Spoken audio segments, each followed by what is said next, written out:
started with a blinding light outside a gas station in the middle of Utah. Isaac Keller had pulled over to fix a broken taillight and finished the last of his lukewarm gas station coffee, unaware that his night was about to become the strangest of his life. A low hum, like a distant turbine, grew louder until it drowned out even the chirping insects. Then came the light, vertical and sharp, cutting through the darkness. Isaac didn't even have time to say a curse before he was lifted off the ground like a rag doll. When he came to, his first thought was that someone had parked an MRI machine over his face. The ceiling above him pulsed gently with shifting colors and patterns. He blinked. The air smelled of copper and sterile plastic. A voice, neither male nor female, echoed gently in his skull. Specimen retrieval successful. Commence categorization. Specimen? Isaac muttered. Excuse me, what? He sat up too quickly and immediately regretted it. The room swayed, then stabilized. The walls seemed to move slightly, like muscle tissue wrapped in transparent casing. He was on a table. No restraints. Just a metallic sheet beneath him, cold and buzzing faintly. Across the room, 3 figures studied him. They were tall, metallic-skinned, and unsettlingly symmetrical. No eyes, just a ridge where one might expect a face. Subject displays rapid consciousness recovery. Possible anomaly, one of them said. I'm sorry, what the hell is this? Isaac asked. Is this a prank? Because if it is, someone's about to get sued. They ignored him. One stepped closer and scanned him with a wand-like device that emitted a soft chime. No trace of genetic modification, the figure murmured. Muscle density below optimal. Skeletal structure average. Cranial activity erratic. Hey pal, I'm right here, Isaac snapped. You have abducted a human, the figure said flatly as though reciting from a manual. You are now a subject of evaluation, under Directive 8 of the Cultural Acquisition Program. Acquisition? Wait, what? Isaac stood up. He was wearing his jeans and shirt from the night before, his name badge from Keller Electric half hanging from his chest pocket. You're telling me this is an alien abduction? A door behind them opened silently. A much larger being entered, cloaked in a shimmering robe, its head adorned with a crest of light that flickered as it moved. The evaluation of humanity begins, it intoned. Prepare the specimen for psychological calibration. Isaac backed up until he hit the wall. Look, I'm just an electrician. I fix things. I don't know anything about psychology. You probably want someone else. A scientist, or a soldier, or anyone else, really. But the robed being looked straight at him. You were selected by quantum randomness. Well, your quantum randomness sucks. For the next several hours, Isaac wasn't sure how long time was a joke on this ship. He was subjected to tests. He answered questions, most of which made no sense, stood under lights that measured his empathy signature, and had his reactions recorded while watching various interstellar videos, some deeply disturbing, others suspiciously like alien soap operas. They seemed disappointed. Cognitive flexibility, irregular, one noted. Response to trauma, underwhelming, another said after he flinched at a hologram of an exploding star. But then something changed. They asked him how humans resolved leadership disputes. He gave a rambling, caffeine-starved explanation about elections, protests, debates, the occasional riot, and something about peanut butter jars being used as symbolic protest once. The lead figure, he later learned her name was Yelen, paused. This methodology is absurd, she said, yet statistically effective? Mostly. It's chaotic, but we get by. Yalen watched him closely. And you, Isaac Keller, have led others? No, I ran a small crew of electricians last summer. One guy had anger issues and another kept stealing someone's lunch, but we sorted it out. She turned to her peers. It is chaos contained in fragile flesh, but it functions. Intriguing. What followed next baffled him more than anything. They put him in a simulation room and gave him a problem. Apparently their colony ship had an internal conflict between 3 faction engineers, data archivists, and the security unit. The AI system meant to arbitrate had malfunctioned during a solar flare. Yalen explained that previous attempts to fix the issue had failed due to cultural incompatibility and protocol rigidity.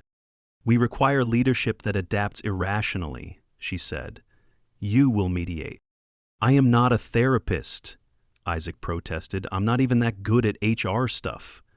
Last week I gave a guy 3 days off because I thought he was crying. Turns out he had a sinus infection." But they insisted, and shockingly, he managed to defuse the situation. He listened, he swore occasionally, made dumb analogies involving raccoons and toaster ovens, and told them all to calm down or he'd turn the spaceship around and head back to Earth. Something clicked. Word spread. They brought him more problems: supply allocation for a fleet of long haulers, morale issues among hatchery technicians, even a diplomatic mess involving a neighboring species offended by the design of a ceremonial gift box. Isaac handled each in the same strange, bumbling way. He joked, listened, applied human logic that made little sense to his hosts but somehow always produced a solution. He suggested holding a trivia night for interdepartmental bonding, introduced casual Fridays, and declared that all arguments must begin with one compliment toward your opponent. 2 weeks in, and he was now wearing a robe of office, not unlike Yalin's, but with far more pockets. He asked the question that had been bugging him since day one. "Did weigh me?" Jalen studied him carefully. "We selected you by random. We expected to learn by observing your destruction. Instead, we find utility in your disorder." Isaac frowned. "So you were going to throw me into some kind of failure gauntlet?" "Yes. But I'm succeeding?" Yalen nodded slowly. "We do not understand why." He laughed. "Welcome to Earth logic." More time passed. They didn't let him go. Not yet. Too many situations now flowed through his desk, or rather, his strange, tentacle-shaped chair. They needed him. They started copying his methods. They even began forming a new division called the Keller Adaptability Doctrine. It had only been 23 days. He missed burgers. And gravity. But for the first time in his life, people or aliens were listening to him. And not because he fixed their wiring, because he somehow, impossibly, made things work.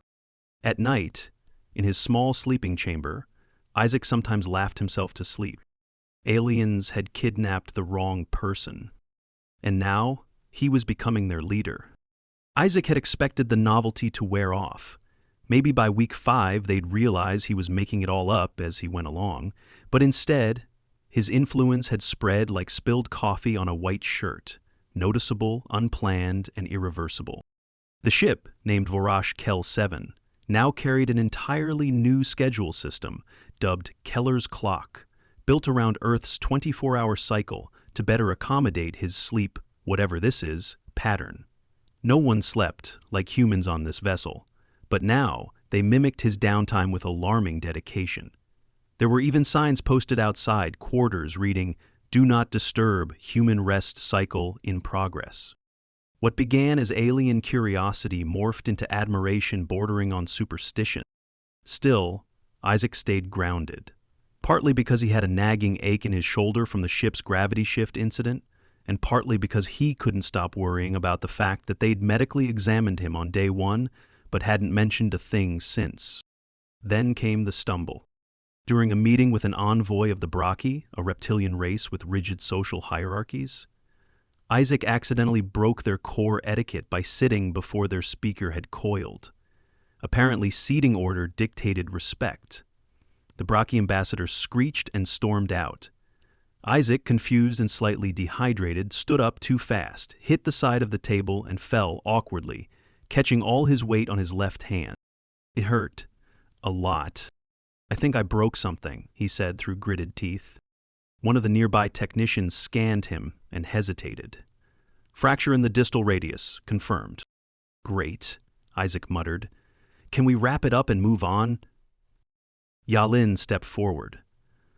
"You require treatment and recovery. The limb will be immobilized. Our records indicate human bone mending requires 6 to 8 of your Earth weeks." That stunned the room. The aliens were used to limb regeneration in hours or nanite-assisted repair systems. Time off due to injury was virtually unheard of, unless someone lost half their body in an explosion. "You're telling me I'm out for almost 2 months?" Isaac asked, trying not to sound panicked. "Your skeletal recovery process cannot be accelerated without harming cellular structure," Yalen said. "We must adapt operations accordingly." He was assigned to a recovery suite, pleasant, if you liked humming walls and air that smelled faintly of sterilized mushrooms. The brace they made for his wrist was impressively advanced, forming a lightweight exo shell that adjusted pressure and heat automatically. Still, it throbbed constantly for the first week, and Isaac had to learn to perform all basic tasks with one hand, including eating, brushing teeth, and operating alien bathroom controls that were not designed for a man with limited dexterity or patience.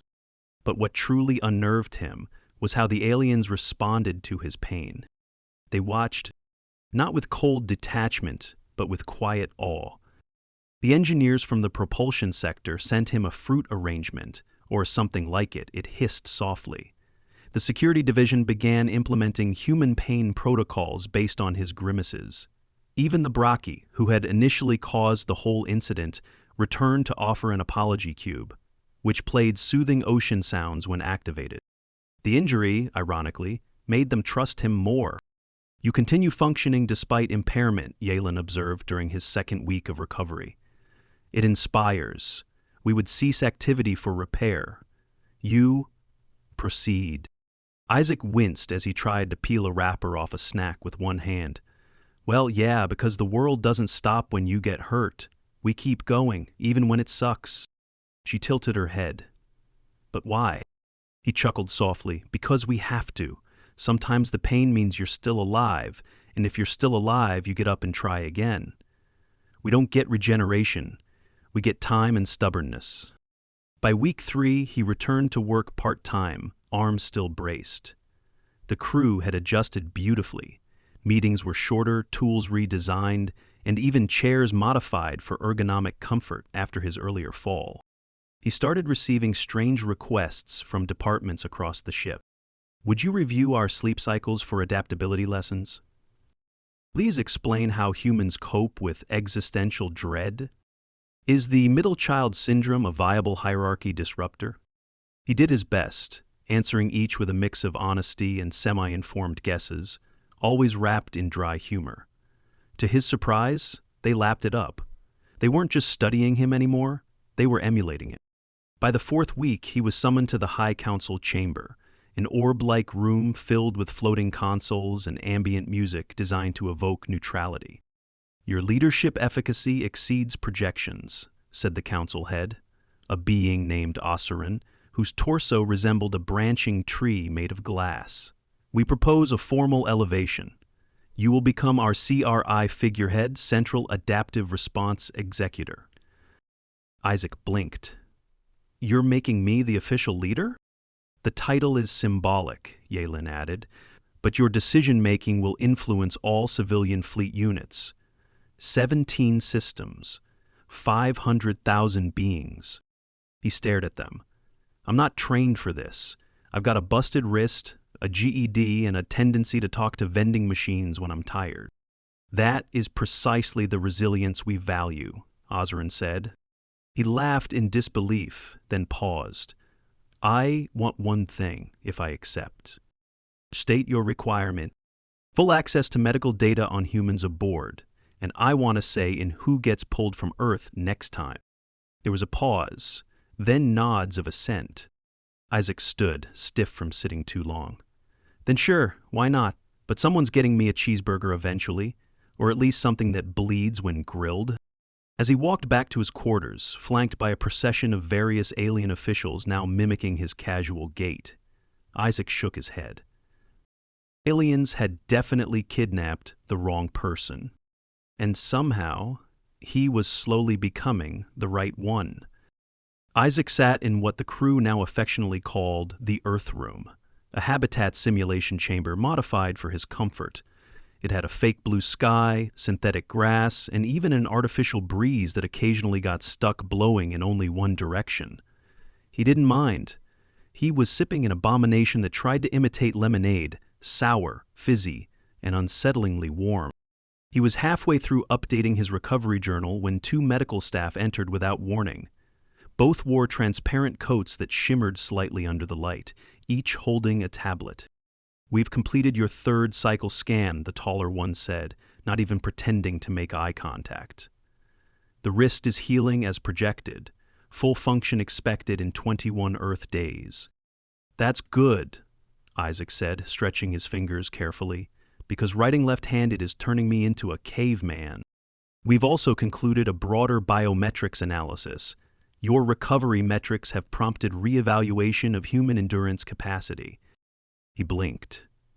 "I've been sitting in a park simulator for a month. How is that endurance? The capacity to sustain cognitive clarity while physically compromised, emotionally strained, and socially burdened without substantial support from regenerative systems is unique." Isaac blinked again.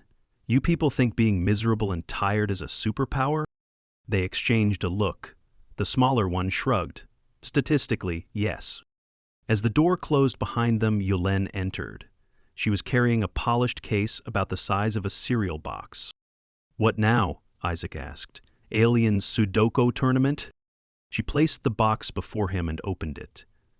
Inside was a complex badge made from layered crystal shards and etched metal. "Council consensus finalized your appointment. You are now officially the leader of the interlinked adaptive axis." "That sounds made up." "It was, last week, for you." He stared at the badge. "So this is what, alien politics with a human mascot?" "You are not a mascot," Yelin said. "You are the first non-native appointed to a command position in our central structure. Delegates are arriving for induction tomorrow." Isaac froze. "Wait, you're having a ceremony? With guests?" She nodded. "Live transmission to all regional satellites. Expected viewership, 700 million. He nearly dropped the badge. "You people don't mess around." The next 24 hours passed in a blur. His robe was adjusted, this time with reinforced arm seams for better movement. His wrist brace was upgraded again, fitted with a micro-stim layer to encourage blood flow. He was briefed painfully on the attending races, their ceremonial customs and forbidden gestures. "You must not expose the soles of your shoes," Yalen reminded him. "It's considered a declaration of war to the Dreknai." "Got it. No feet insults. And under no circumstance do you touch the orb when it glows red." "What happens then?" "The ship locks down and emits a mating signal." Isaac paused. No. The day of the ceremony arrived. Delegates arrived in elegant processions, floating, rolling, slithering. Isaac stood in front of a vast assembly, lights trained on him, the air filled with a gentle hum of anticipation. His robe shimmered, his brace hidden under a ceremonial cuff. He looked every bit like a leader, despite his very human heartbeat pounding in his ears. He took the podium, no script, just instinct. "I'm not from here," he began. "In fact, I was probably the last person you expected to lead anything. I was kidnapped by mistake. You wanted someone extraordinary. You got a guy who rewired ceiling fans." The translation matrix pulsed quietly, sending his words in every known dialect. But somehow, being ordinary turned out to be useful. Humans survive by adapting. We do things not because we're perfect, but because we don't know how to quit. We figure things out, one mistake at a time. He held up his healing wrist. "Sometimes it hurts, sometimes we fall, and sometimes we get back up and lead a bunch of aliens through interspecies diplomacy with nothing but sarcasm and stubbornness." Silence. Then, one by one, species that didn't even blink by nature began nodding. The Dreknai raised their antennae. A Frelsh diplomat clapped with 4 of its arms. The broadcast concluded. Isaac was given a private moment afterward, seated at a table overlooking the starfield. The gravity stabilizer flickered briefly, causing his chair to wobble. He laughed and braced himself with his good arm. "Still learning," he muttered. Yalen appeared at his side. "You spoke with resonance. Your message disrupted multiple neural patterns, in a good way. He leaned back, glad to hear it. There is one development. Isaac gave her a sideways glance. Please tell me it's not more shoes. A vessel arrived. Unauthorized. It contains a human. He sat up. What? They claim to be from Earth's Aeronautics Intelligence Bureau. They received anomalous signals, yours, broadcast during the simulation tests. They track the coordinates. He stood, heart racing. Did they bring a rescue team? No, just one man. He claims to be your brother. Isaac's stomach flipped. Mark? That idiot came after me? Yalen tilted her head. He insists he is not an idiot. Isaac stared at the stars outside. Aliens had taken the wrong person. But now, Earth might be joining the conversation. Isaac paced the docking bay while a quiet buzz settled over the assembled onlookers. He hadn't seen Earth or anyone from it for over 2 months. The idea that his brother had somehow traced a signal through layers of interference into deep space and then boarded a foreign ship with zero backup was as baffling as it was exactly what Mark Keller would do. The shuttle door hissed open. Mark stepped out slowly, wearing a modified environmental suit and looking deeply annoyed. Isaac squinted. You brought your fishing vest? Mark shrugged. It has pockets. You know how I feel about utility. They stared at each other. Then, like magnets finally allowed to connect, they closed the distance and hugged. Isaac winced as Mark clapped his still healing shoulder. Damn it, Mark, I've got a broken wrist, Isaac hissed. Mark stepped back. And you've been abducted, turned into a cultural icon, and somehow got your own day of the week named after you. I saw it on the display outside. Kell Day. Really? Not my idea. They like naming things. Yalen stepped forward. She observed Mark with mild suspicion. You carry no official diplomatic credentials. Your genetic match confirms kinship, but your actions were unsanctioned. Mark gave her a tired smile. Sanctions didn't exactly help when your people stole my brother. Isaac rubbed the bridge of his nose. It wasn't malicious, more like quantum bad luck. Yalen's eyes didn't blink because they didn't exist, but she emitted a small tone that signaled amusement. Human Keller, too, what is your profession? Air traffic systems, and amateur tinkerer, and apparently intergalactic tracker now. Isaac exhaled. Well, you're here. I hope you packed a snack because things are busy. Mark looked around. You've got a leadership robe. I know. And alien staff. Yup. You're running a government? Isaac didn't respond immediately. Eventually, he said, it turns out adaptability and short-term problem-solving make us valuable here. I say dumb things that somehow work. They started listening. Now I'm in charge, sort of. Mark looked at him. You okay? Isaac hesitated, then nodded slowly. I'm healing, literally and otherwise. I was angry at first, scared, but they didn't mean harm, and I figured if I was stuck here, I'd do what we do, make the best of it. Mark took in the statement, then clapped his hands once. So what now? You coming home? Yalen spoke before Isaac could. He may depart. His status as leader is symbolic, not coerced, but his methodologies have woven into our infrastructure. Departing will leave a vacuum. Isaac stared at the polished floor, his reflection warped by the lighting. I miss Earth, he said quietly. I miss steak, thunderstorms, my own bed. But I matter here. I've never mattered like this before. Mark frowned. You mattered plenty. I know. But here, I turned a disaster into something real. I helped avoid conflict. I turned a dozen angry factions into something resembling a team. He turned to his brother. Do you remember what Dad used to say? That we fix what's in front of us, whether it's wiring or relationships or ourselves. Mark nodded. Yeah. If it sparks, unplug it. If it screams, maybe plug it back in. Isaac laughed. Exactly. They sat together later in the Earth room. Yalen had given them privacy, though discreet observers hovered invisibly beyond the walls. "I can get you back," Mark said. "The ship's jump drive is unstable, but it works. I rigged it myself." "Of course you did," Isaac said, smiling. "And I will. But not yet. There's a summit next week. 4 species want to build a joint station near a gas giant. And there's a nursery issue cross-hatchling adaptation. Apparently one species sings lullabies at 110 decibels. Mark chuckled. "That'll keep the neighbors up?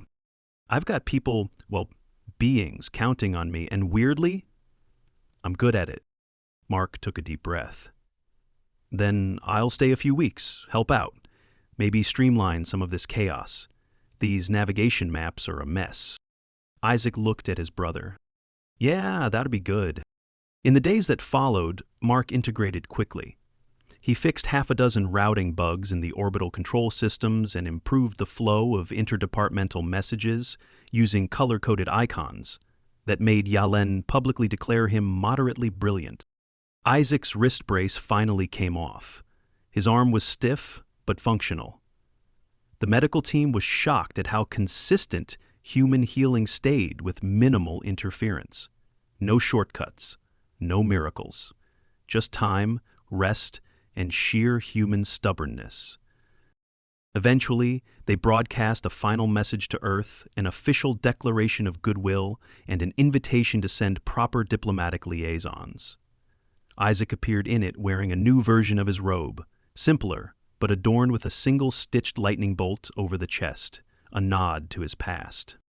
"We don't come in superiority," he said during the message. "We come with questions, humor, confusion, and a deep desire to survive. Sometimes, that's enough to lead." 6 weeks later, Isaac stood aboard the forward observation deck, watching a new fleet configuration settle into place. Yalen appeared beside him. "Tomorrow marks your 3-month point." He nodded. "We have updated several models to include human methodology as a valid adaptive framework. Your influence persists, regardless of presence." He looked out over the stars. "I'll visit Earth soon, just to check in." Yalen turned to him. "We expect you back." Isaac smiled. Aliens had kidnapped the wrong person. And somehow, he'd given them the right kind of chaos. A chaos that healed, a chaos that led, a chaos that made sense, even when it didn't. And Isaac Keller, former electrician with a busted wrist and a crooked grin, had become a name etched into the records of 5 civilizations, not for brilliance or power, but for being so deeply, bafflingly human